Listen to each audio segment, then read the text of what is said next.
जब हुकूमत बादशाह की थी मौलाना साहब, बड़ा सरल प्रश्न है लेकिन इसका उत्तर आज तक मुझे कोई नहीं दे पाया। मैं आज से थोड़ी नहीं प्रश्न उठा रहा हूं, 35 साल तो मुझे हो गए उठाते हुए इस प्रश्न को, और देश के दुनिया के तमाम आलिम मेरे साथ जुड़े।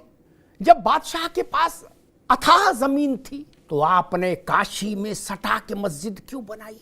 मथुरा में जन्म स्थान पर ईदगाह क्यों बनाया? आपके पास तो पूरा ब्रज खाली पड़ा था। सलीम चिश्ती की जहां दरगाह बनाई है वो इलाका पूरा खाली पड़ा था, वहां ईदगाह बनाते, दुनिया की सबसे बड़ी ईदगाह बनाते। काहे को बनाई भैया? सटा सटा के क्यों बनाई? सटा सटा के। इस बात का उत्तर हमको आज तक किसी ने नहीं दिया। इस बात का उत्तर दे देंगे तो आपकी नीयत पर सवाल उठेगा। हमको मालूम है जन्नत की हकीकत, हमको मालूम है कि आपने सटा के क्यों बनाई, आप क्या सिद्ध करना चाहते थे।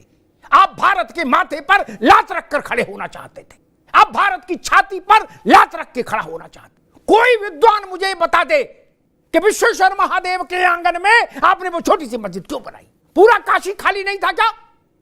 और जहां आपने मस्जिद बनाई वहां मुस्लिम आबादी भी नहीं है, घनत्व तो नहीं है।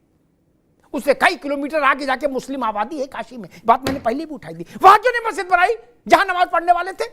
मथुरा में आपने जहां ईदगाह बनाया वहां मुस्लिम रिहायश का घनत्व तो नहीं है मौलाना साहब। जहां घनत्व तो है वहां क्यों नहीं बनाया?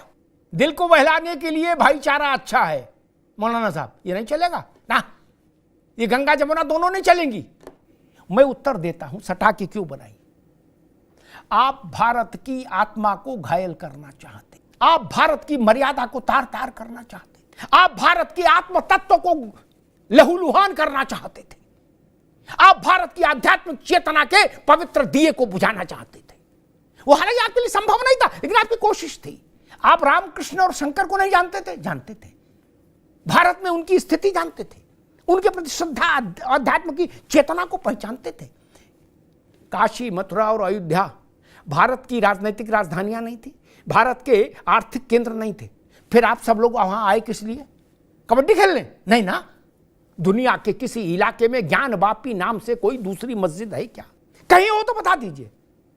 और जिसको आपने फब्बारा का, मैंने मौलाना साहब से एक बार कहा था कि आपने अपने वजू घर में जिसको इस दुनिया का सनातन धर्मी विश्वेश्वर महादेव का श्री विग्रह मानता है, वहां आप कुल्ला करते रहे, वजू अपना मेल धोते रहे।